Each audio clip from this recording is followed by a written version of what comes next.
আজকের ভিডিওতে আমি আমার হেয়ারের জন্য ইউজ করা মোস্ট ম্যাজিক্যাল একটা প্রোডাক্ট আপনাদেরকে দেখাবো। আসলে ম্যাজিকের মতো যে প্রোডাক্টটা কাজ করেছে সেটা হচ্ছে জাফরান হেয়ার অয়েল। আর জাফরান হেয়ার অয়েল কিন্তু অন্যান্য তেলের মতো না, এটা অনেকটা ঘন অন্য তেলের তুলনায়, কারণ এটা বিভিন্ন অর্গানিক উপাদান ও তেলকে প্রসেস করে বানানো হয়, যার কারণে অন্যান্য তেলের তুলনায় এটা অনেক ঘন। আপনারা হয়তো টেক্সচারটা দেখেই বুঝতে পারছেন এটা ক্রিম বা লোশনের মতো লাগছে দেখতে।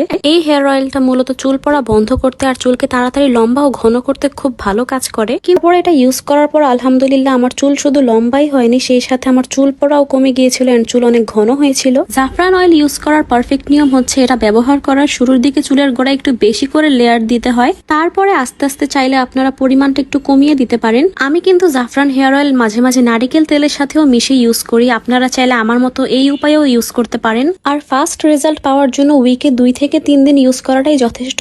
যে কোনো হেয়ার অয়েল অ্যাপ্লাই করার পরেই কিন্তু স্ক্যাল্প ম্যাসাজ করাটা অনেক ইম্পর্টেন্ট। এটা আসল কিনা নকল সেটা কিভাবে বুঝবেন? লক্ষ্য করলেই দেখতে পারবেন আসল জাফরান অয়েলের সম্পূর্ণ বক্সের উপর লেমিনেশন পেপারে মোবাইলে ফ্ল্যাশ লাইট জ্বালিয়ে দেখলে একটি হলোগ্রাফিক লেমিনেশন চিতাবাগের স্কিনের মতো ঝলমল করতে দেখা যায়। লাইটের নিচে নিয়ে বক্সটি একটু নেড়ে চেড়ে দেখলেই সম্পূর্ণ অ্যান্টি ফেক 3D হলোগ্রাফিক পদ্ধতিতে তৈরি করা এই ইফেক্টটি দেখতে পাবেন। এভাবে দেখেই কিন্তু আপনি অরিজিনাল কিনা নিশ্চিত হয়ে কিনতে পারবেন। তারপরেও যদি আপনার আসল জাফরান অয়েল চিনতে সমস্যা হয় তাহলে জাফরান ব্র্যান্ডের কাস্টমার কেয়ার নাম্বারে যেই জাফরান অয়েলটি কিনতে যাচ্ছেন সেটির ছবি হোয়াটসঅ্যাপে পাঠাবেন, তাহলে আপনার পাঠানো ছবি দেখেই কাস্টমার কেয়ার অফিসার জানিয়ে দিবেন যে প্রোডাক্টটি অরিজিনাল নাকি ফেক।